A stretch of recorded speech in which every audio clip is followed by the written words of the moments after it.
Nung nag-asawa siya, matino naman. Oo, nagkaanak nga. Tapos Ng isa din. hiniwalayan naman siya. Nag-asawa naman na iba pala yung lalaki. Yung ilang intindi. Doon siya nag-emosyon, doon siya na-depress. Mm. Yan guys, dito na po kami sa Kabanatuan. Mga siguro ilang oras pa? Meron Isang pa oras pa tayong ba? 21 minutes. Ayan, may 21 minutes pa po natitira para doon sa aming pupuntahan. Papunta pong Aliaga, Nueva Ecija. Ha? In 400 meters, San, turn right on San the Juan po? Irrigation Road. Ah, San Juan Aliaga, Nueva Ecija po. ano, kaingin po. Meron, alam. Babalik tayo? Balik po kami.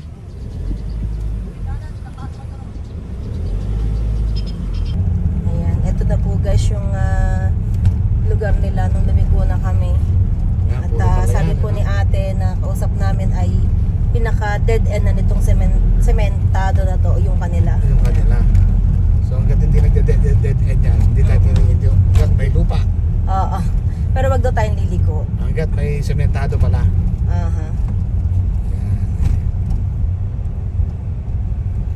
Hanggat may sementado. Ayun, hanggang may semento pa eh. Dalawa kasi may patubig eh. Ayan guys, medyo liblib na to. Aka na yan, saan naman ka na? Nasa kaloob-looban siya. Lugar nila ano. The dead end po nitong sementado na to. Ito na daw po yung bahay ng dalawang magkapatid po ano. Ayan, dito na tayo magtanong. Ayan, dito na tayo magtanong. Ayan, ito na. Ayan, malapit na O, tatawagan na po natin sila guys, baka po dito na yon. Okay. Okay. Ayan, So, kasi dead end na po to ng ano, yung sinasabi ni ate na semiento. Ayan, oh. Dali. Ayan. I think parang dito na nga po yun. Ayan na yata yung bahay, no? Oo, sandali. Oo. So, ayun po mga katekram, pupunta na po kami dito kala ate na Dito po ba magkapatid. yung dalawang magkapatid po na so, Pero dito po pero sila. dito po yung bahay nila. Andin na. Eh baka po ere si ate nag-iintay, di po kaya. Gandang hapon po. Tiga rito po ba yung ano, yung dalawang kapatid po na magkapatid po na nakakulong? Ayun nga. Gandang hapon po. Ito po yata si ate po yata yung ano eh. Yung kayo po ba yung natawagan namin kanina? Eh, salamat po. Inihintay po pala tayo ni ate. Ayan mga katekram. Mga kadadi Frankie, nandito na po kami. Pasensya na po kayo sa traffic po kami. Sobra po yung traffic. Magandang hapon po. Gandang hapon po. Ayan. Pwede po bang kumuha ng video? Ayan. Ano po nila kayo? Hipag po. Hipag. Si tatay. Okay. Magandang hapon po, tay. Ay, okay lang po ba naka-video? Ay, salamat po. I-update lang po sana ka namin yung ano. Okay lang po. Ano po? Dito mga katekram, ito po yung ano, kapatid, Hipag po. hipag Hipag. po nila ate. Oo. Tapos si kuya po, yung nakita nyo na po ito, kapatid po nila. Tuloy na po kami. Hello tay, magandang hapon po. Pasensya na po na traffic po kami. Opo. Bless Dito po. sila. Magandang hapon po. Pasensya na po kayo at grabe po yung traffic sa bandang Kabanatuan po at saka sa may bandang Mangga.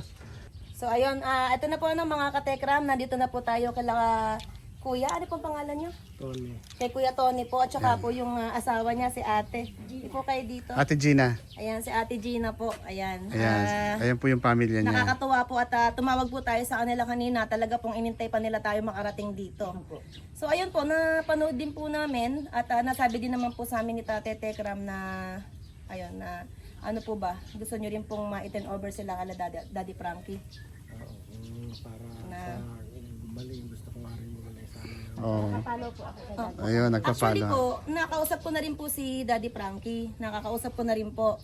Dahil nga nung nanggaling po kami dun sa kanila, nakausap na rin po namin si Tatay Ram na meron nga daw pong medyo mas malapit dito na yun nga si Daddy Frankie. So, napagkasunduan nga po namin na dahil medyo malayo nga ito sa San Miguel no? Sa San Miguel pa po kasi sila Tate Tekram din. para mas lalo silang matutukan, mas lalo silang matulungan. Ayan, shout out po kay Daddy Frankie. Daddy Frankie, nandito na po kami sa kila Kuya ano po? Kila Kuya Tony. At Tony. ayan po yung ano, ayan po yung magkapatid ano, yung po yung bahay nila na tinutuluyan. Dito po sila naka-stay.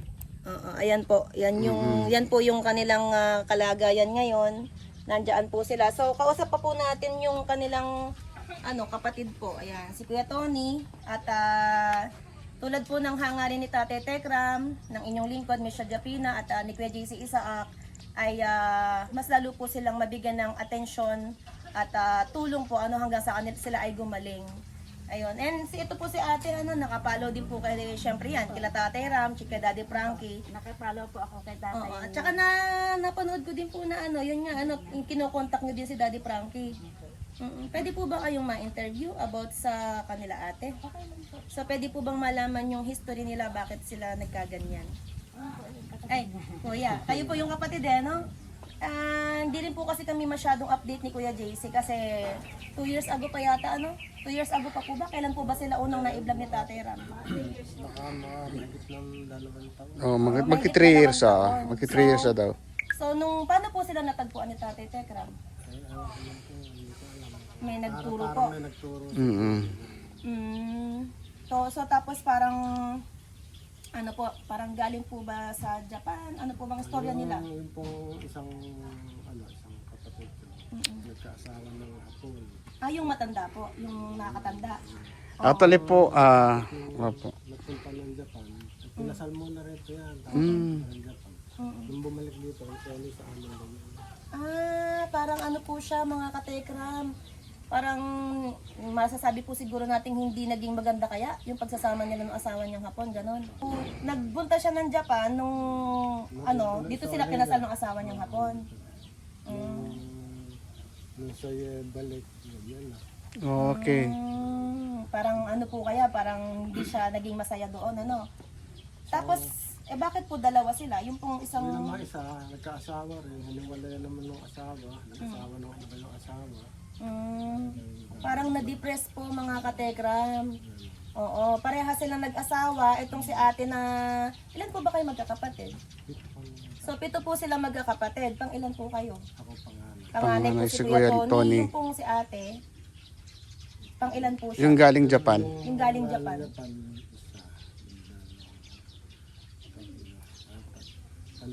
Pang-5. Ayun, si ate na galing Japan ay pang-5. Ito pong isa, yung babae, bunso niyo po. Siya po ba yung bunso? Hindi naman. Yan ang bunso. Bunso na yan. So, pang-5 si ate, panganay si Kuya Tony, at yung isang nakakabata po ay bunso po. So, again, ang istorya nito, pwede nating masabi kaya sila nagkaganyan dahil nga po siguro sa, hindi sila naging masaya, Hindi sila naging masaya sa napangasawa nila. Yung isa nakapangasawa ng hapon, kinasal sila dito sa Pilipinas, tapos pagpunta ng Japan, pagbalik dito sa Pilipinas, Ganyan na siya. Ganyan na siya. Yun namang isa, yung bunso nila sa babae, nag-asawa ng Pilipino.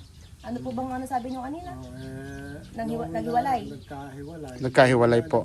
Bahay doon sa asawa niya. Tapos hiniwalayan yung asawa. Hindi naman dito yung kapatid ko. Parang po ba, na-depress po ba siya? Ganon?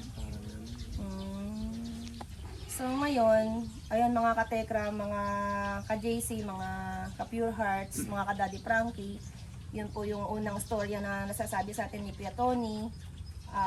Na-depress sila dahil siguro sa lungkot ng kanilang emosyon na pinagdaanan. Oo, meron. May anak po ba silang dalawa? Merong anak na tigisa yan. Okay, may tigisang anak. Yung hindi naman na kinuha ng anak at hindi raw niya kayang mag-alaga. Ilang taon na po yung anak Si ate nila? po na pang-5, yung mas matanda sa kanya. Ilan? Nagkaanak din yun. Naiwan naman sa Japan yun. Japan. So half Okay. Japanese, half Filipina yung anak niya. So ngayon ang nag-aalaga yung asawa niyang hapon. Tapos, ganito. Yung anak niya nandun sa Japan, ito naman kay ate, nandito sa Pilipinas, ilang taon na po? Ay malaki na yung anak niya, may asawa na rin. May asawa na rin. May asawa na rin, May babae pamilya pa na lalaki? rin. May pamilya na rin pala. May mga pamilya na. Mm. Okay. So ayan mga katekra, mga ka-JC, mga ka-Daddy Frankie. Meron po tayong konting dala, no, kila tatay po. At Sa kanila din. oo, para po sa kila ate kung nagugutuman man sila, meron po tayong biniling groceries, ayan. May mga tinapay po diyan sa loob, noodles at mga delata. Ayan, bahala na po kayo na po, kuya. Ayan. So, ayun po mga katekram, mga ka-pure hearts, mga kapobre, mga ka-JC Isaac. At syempre po kila Daddy Frankie, shoutout po kila Tatay Ram. Andito na po kami sa lugar po nila Kuya Tony. Ayan, si Kuya Tony po, Misha Japina po. Ayan, ang inyong lingkod at kasama ko po ang ating Kuya JC Isaac. So, kasama po natin ang ating ating Kuya JC Isaac. Ayan. So ngayon mga katekram, ngayon mga katekram, bago po natin ipakita sa inyo yung magkapatid, kapatid ni Kuya Tony, sila ate po na nakakulong dito sa nakikita nyo po na tabi nating maliit na bahay, ay i-interviewin po muna natin si Kuya Tony. Tulad po ng nadinig nyo kanina, so medyo may nasabi na po si Kuya Tony about dito kay Laate na kanyang mga kapatid. Ang history po nito mga katekram ay so ayun mga katekram, itong si ate, ang history po niya ay nakapag-asawa po siya ng Hapon. Tapos dito pa po sila nagpakasal and then nagkaroon po siya ng isang anak. Ano po nangyari? Pwede po malaman kung na bakit sila naghiwalay, nasabi ba ni ate? Basta uwi nga dito yun, ganyan.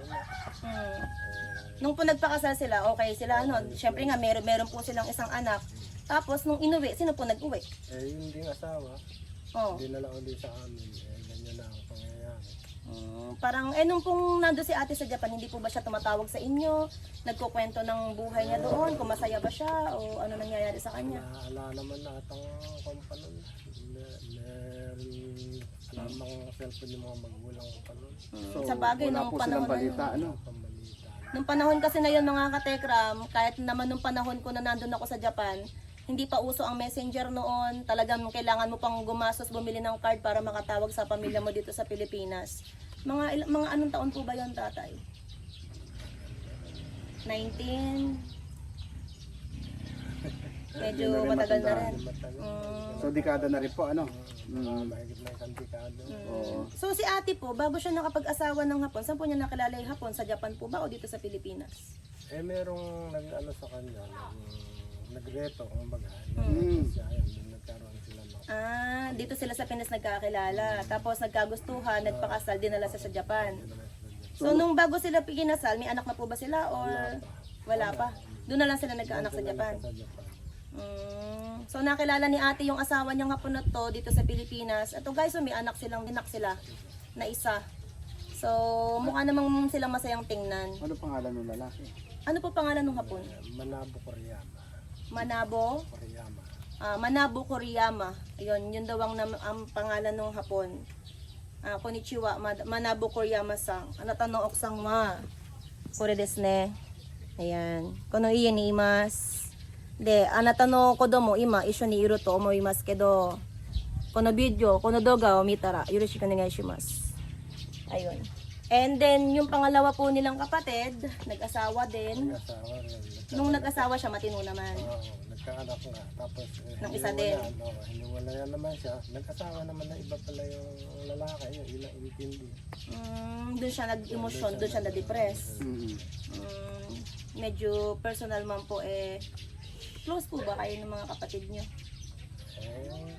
Yung isa-isa lang hindi namin Kasundo.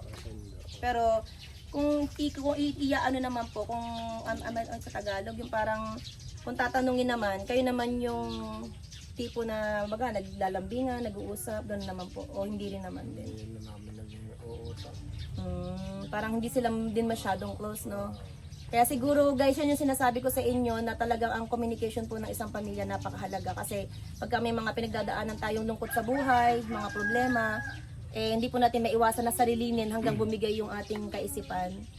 Ayun. So, ayun, napanood nga po namin, bukod po sa, konti lang din po kasi yung alam namin information, ano. Si Daddy Frankie po kasi, naka-mail ko, sabi po niya, papupuntahan muna niya sa staff niya.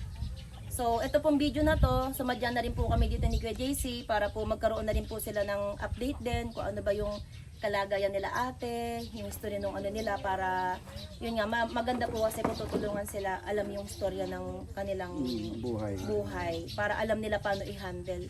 And kung sakali po, willing naman po kayo na ano po ba yung masasabi nyo, ano, ayan, mag-message po kayo kay Daddy Frankie dahil tina-turn over naman po ano, mga katekram, mga ka-Daddy Frankie. Ang Tatay Tekram po natin, ang kanyang busilak na puso ay gusto po niya ano, na talagang kumbaga napag-usapan na po namin na eto nga po dahil medyo may kalayuan kila Tatay Tekram at si Daddy Frankie yung masasabing mas medyo malapit. Ayun, ite-turn over po ni Tatay Tekram kay Daddy Frankie nang sa gayon po mas malapit yung lugar, mas matulungan po at matutukan itong sila ate. So ano po yung gusto niyo kung sakali na gawing tulong ni Daddy Frankie sa inyo? Gusto ko kasi gumaling yung kapatid ko na yan dahil maedad naman na ako. Hindi ko naman na makayang alagaan. Opo. Kung may makakatulong sana ako para siya yung gumaling. Maraming salamat sa kanya. So, if ever po napuntahan din sila dito ni Daddy Frankie, willing po kayo na kung kukunin sila, ipapagamot, okay lang po sa inyo. Basta gagaling lang kapatid. So, ayan mga katekram, mga ka-Daddy Frankie, sabi po ni Kuya Tony, kung sakali man po ano, na kukunin dito sila ate, willing po siya na ibigay sila ate para lamang po maging maayos yung kanilang kalagayan. Nakakausap po ba sila ng maayos? Itong isa, dala nung pinagamot ni Katekram nung kanyan, nito lang meron pa lang sigurong nahigit kalahating taon hindi ko nabili ng gamot.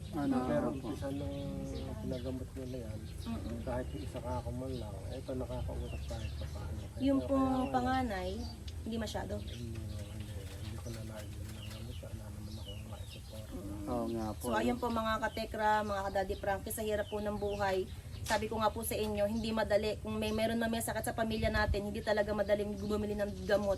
Kung walang pansustento talaga o hanap buhay. Totoo yun. Hanap buhay. Oo. So ngayon, ang kagustuhan na lamang po ni Kuya Tony ay yun, mailapit nga po para matulungan yung kanyang mga kapatid. Yun na lang po yung mga tulong na magagawa daw po niya. So, paano po yung sila? Paano po sila? May CR po ba dito sa loob? Wala, doon lang. Pagka sa MIR, Kayo po naglilinis? isin ko na lang. Araw-araw. So kayo po naglilinis talaga. So, si Kuya Tony po pala yung nagsasakripisyo na mag-alaga sa kanyang mga kapatid. Saka yung aking asawa. Oo, si ate Pumapasok po yung po talaga sila dito. So, paano po yung ano, pag pinakain nyo naman sila, kumakain naman sila ng normal? Yung isa, kumakain mo ng normal. Ito, kaya medyo payat. Ang gusto lang kinakain ulam. Alam naman ako pakakain, puro ulam. Oo nga po, ano. Hindi po siya nagra-rice. Kakain lang ng konti. Konti lang. Kuminsan naman kumakain din. Ano po ba mga gusto nilang pagkain? No? Kakainin po kaya nila yung dala naming, bumili po kasi kami mga kaibigan ng delata, na mga noodles na, Ano po yan? ayan. Meron po kaming ano dyan, buksan mo Kuya Jesse at nung, Tama-tama, may mga ano dito, pwede silang, kung gusto nilang mainitan na sikmura nila. pagpasensyahan nyo na po yung dala namin at Malaking tulong. naalala lang po namin, syempre, May gatas na rin Ayan. po sila dyan. mayroon po kami biniling gatas, tinapay, Tinapay. mga noodles, merienda, yung mga ganun. At least po kahit pa paano, makakain po sila ng tama. So, Meron ito po, may dito mga dilata po dito, may itlog po. may drinks Ayan, po. papakita ko po sa inyo mga ka-JC, mga kapobre. Ano? Ayun. Ayan, Hello pwede po. niyo po silang lagyan ng itlog. Amaya po, kausapin ko kayo, ano? Sige po. Ay po ate. Ayan, mamaya, papiliin mo siya kung anong gusto niya. Kung anong gusto niya pagkain. Oo. Ano natin kay ate? Baka dito sila nagme-merienda. Oo, meron naman, Ano kayang gusto niya dito? bigyan mo siya nung ano, yung drinks, yung... Bumili po ba sila ng gatas? Okay. Bumili kasi tayo mga katekram ng gatas, kahit konti po. Ayan, Ayan. mga dilata po dito. Ayun, pakitabang ito muna. Ayan, may mga inumin dito, baka magustuhan nila magkapatid. Tingnan nga natin. Ayan, bigyan mo sila. Ayan, bigyan natin ng tinapay. Tinapay. Kaya gustuhan nila dito. Yung mamon siguro. Mamun. Oo. Ito, dalawa Oo. po sweet. Kaya papiliin mo sila kung anong gusto niya. Hello po. May straw ka na ba? Uminom ka ganito? Ayan, oh. Tinapay. Nagmerienda ka na ba? You like that? Oo. Teka muna si ate mo. Wala. Ate si ate. Good afternoon po. Ayan. Konnichiwa. Ate, konnichiwa. Michelle tomoimasu. Yoroshiku onegaishimasu. Anong pangalan mo? Miss Lori. Lorny? Miss Lori. Lori. Okay, Lori. Tanggalin mo yung plastic mo dito at yung ano. Ayan si Ate Lori. Kamusta ka, Ate Lori? You're fine. Gusto mo ba yung dala ni Ate Japina? Ay naku, sarap niyan. Sige, merienda ka muna, ano? Medyo Ayan. mainit dito. Ate naman si ate. Ito naman si Ate. Afternoon po, ate. Ano pa pangalan ng isa? Ano pa pangalan ni ate? Isa? Ate Yeah, si Ate Jocelyn. Good Sumagot afternoon siya. po. Hello, Ate Jocelyn. Kamusta na po kayo? Ayan, andito po si Ate Michelle. May dala po siya sa pasalubong sa Ate, inyo. merienda ka muna, oh. Ate. Ate. Huwag ka matakot, hindi kami nangangagat. Gusto ka lang namin bisitahin. Tsaka, gusto ko malaman yung kalagayan nyo para, para makaalis na kayo sa ganyang lugar. Yutiro ko to, wakatimas ka. Ayan po, kung nakikita niyo po yung parang hollow blocks po na nakakulong siya. Kung titignan mo po, parang sinlaki po siya ng tindahan, no? Yung tindahan po na maliit lang. Tapos po, ayan, meron po siyang dalawang pintuan na rehas po. Rehas yung kanya, nakapadlock po sila. Ngayon, pag dumudumi daw po sila, minsan, andyan din na rin po sila dumudumi. Inililinis naman po ni Kuya Tony. So, yan po yung sakripisyong ginagawa niya sa kanyang mga kapatid. Ano po? Kaya po ako yung saludo po kay Kuya Tony, no? Sa sakripisyo po niya talagang binubuhos po sa kanyang mga kapatid. Ayan, ganito po yung kalagayan nila. Si Ate Lori. Ate Lori, okay lang ba yung pagkain mo? Ayan. Hayaan mo, makakaraos din yan. Nihongo mada wakateru? Hello. Nihongo mada wakateru? Hanashireru? Mada? Siya po yung galing sa Japan. Nihongo mada oboiteru? One-chan? Yan, marunong po makipagsalitang Hapon si Luciel Japina, ano? Yoroshiku ne. Ayan, ano naman si ate? Ate ano po? Lori ba? Ito si Ate Lori. Si Ate? Ate Kita ba Jocelyn. siya? Oo, Ate Jocelyn. Yan. Nakikita ba si Ate Jocelyn? Oo, medyo, ayan. Ayan. Medyo dilim lang. Lord.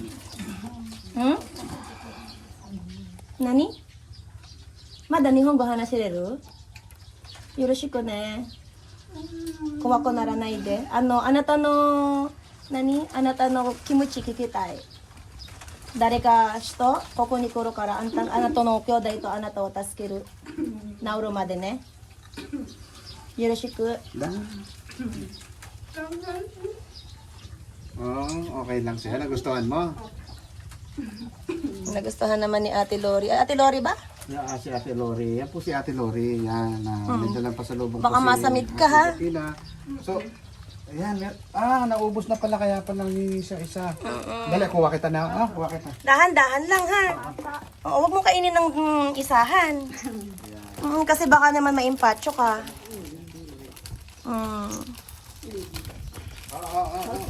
Hindi, meron na siya. Hindi, naubos. Naubos na. O sige, ayan pa.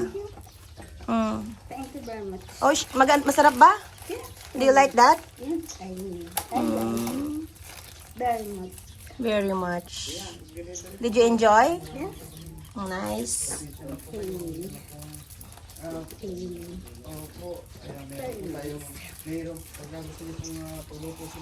Medyo mainit pa guys. Medyo tirik pa yung araw dito.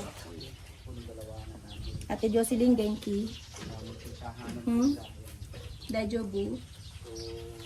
Kokono na kasami shikunai. Parang maliit lang na po na tindahan.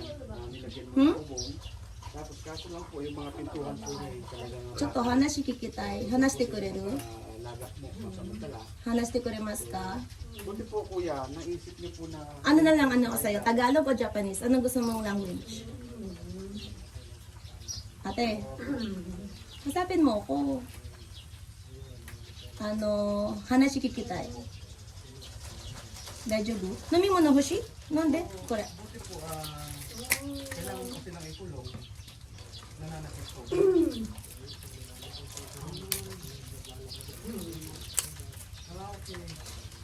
So, okay. Naintindihan ko na po kayo tatay. Ate, oh.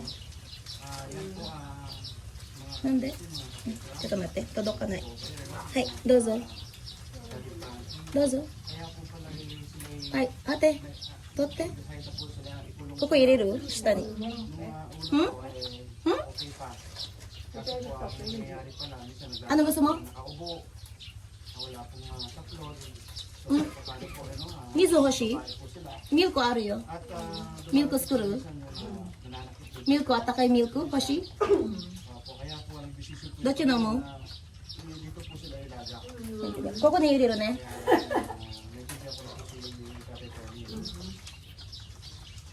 Hoy ate, kainin mo na lahat. Mga ano ka niyan? Kukunin ko ha. Huwag mo kainin. Ano? gusto mo siya. Eh, wag mo kainin lahat. Maaano ka, ma-appendix ka niyan.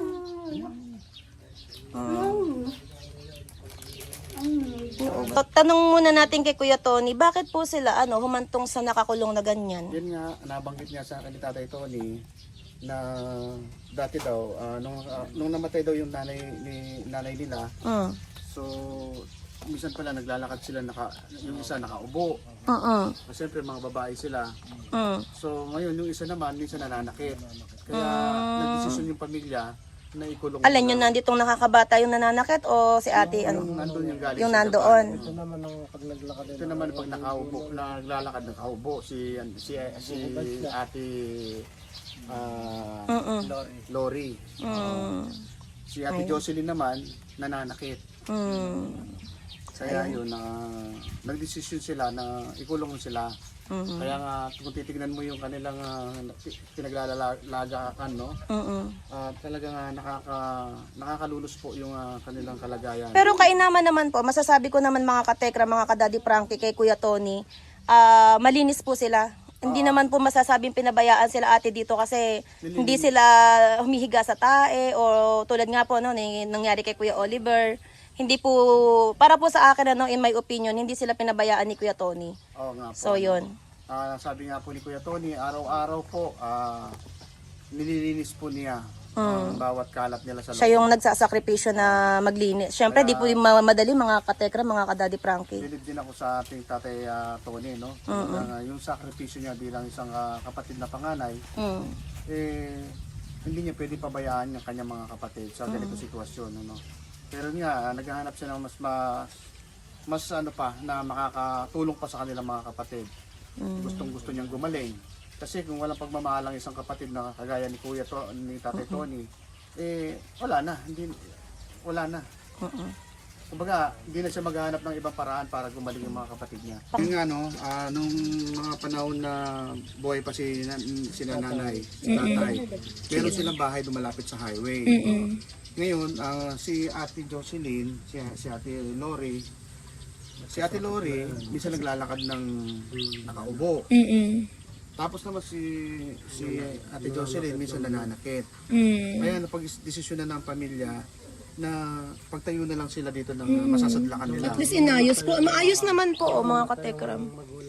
Yan pinagbilinan si Tatay Tony. Buti naman po din nyo sa pinabayaan. Pinagpaalam ko namin sa barangay. Tama. Meron sila talagang sariling bahay. Kumbaga, tapos may mga anak pa sila, kayo na lang talaga yung nag-aruga kasi ayaw nyo mapahamak. Tsaka po yung andito po kami, araw-araw din po kami pumupunta mag-asawa sa highway, nakakain doon, maglilinis doon. Siyempre po yung oras. No? Sa highway, syempre, delikado yun, di ba? Opo, dito na lang namin. Kaya pala kinuha nila, sila tatay ang kumuha, sila Tatay Tony. Sabi ng mister ko sa akin, pero sinabi niya po sa akin talaga na plano ko Mami Eka na kunin yung mga kapatid ko. Gusto mo naman akong tulungan. Siyempre, ano po ba ang gagawin ko? Mister ko yan, mga kapatid ko na rin. Kaya nga po. Ilan taon na po kayo, Tejina? 59 na. Si Kuya Tony? 62. Medyo nagkakaedad na rin po sila. Kung parang baby din na inaalagaan yung dalawa, no? Sabi ko nga po kanina kay Nanay Gina, yung pagtulong, kumbaga, nakagawa na po kayo ng kabutihan kay God. Kaya, yun po tinulong nyo sa akin yung mga kapatid na hindi kayo nagdalawang isip na pag malasakitan sila. Actually, hipag nga lang Oo, eh. ipag lang. Oo. At si Kuya Tony, Mahirap yun ah. bibihira na lang sa Kasi di ba magkakapatid. nagme-menstruation na ganyan. pa sila. Sila yung Ayun na, mag-aasikaso, mga naglilinis. babae, mga lalaki, di bali kung lalaki yan, okay, Tatay Tony yan. So, ayun. Sige po, kami po hindi na magtatagal at may pupuntahan pa po kami. Maraming salamat Thank you po, so much po uli. Ate Gina. Thank you, Kuya. Si JC isa po laging nasa sa inyo. Napalo ko po kayo. Opo. So ayun po mga katekram, tapos na nga po tayo bumisita dito kay Kuya Tony at kahit papaano nakakwentuhan nyo kami sa live kanina. At ayun, nalaman din natin ano yung mga kadahilanan kung bakit sila nagkaganyan. At maraming salamat po again kay Kuya Tony, yung panganay po nilang kapatid at sa asawa niya si Ate Gina. Dahil hindi po nila pinababayaan kahit papaano yung kanilang kapatid na nakakulong po dito na hindi din naman po nila gusto yung ganyang sitwasyon. Kaya nga po, nananalangin sila at nakikiusap na sana nga po ay bukod kay Tatay Tekram na tumulong at nagmahal sa kanila na ilang taon ay andyan din ang dating Daddy Frankie para i-turn over sa kanila at hanggang sa gumaling si ate, yun na lang, yung dalawang kapatid nila ay yun na lang po ang kanilang hangad. So ayun, abangan po natin ang mga susunod na kabanata ng kanilang kwento, ng kanilang buhay at sana po dalangin natin ay matulungan pa silang lalo at gumaling na yung dalawang kapatid ni Kuya Tony. So ayun po, maraming salamat and God bless everyone. Thank you po Ate Gina, Kuya Tony. Bye-bye po. Salamat po mga pobre. Thank you. Bye-bye ate. See you again. Bye-bye. Oh, shake hands tayo ulit. Bye-bye. Ate, bye-bye na po. Alis na po kami. Huwag ka masyado mag-isip na kung ano-ano. Bye-bye po. Ayan. Bye-bye ate. Bye. Tara. Tara. Tutuloy na po kami mga katekra, mga ka-JC, mga kapobre.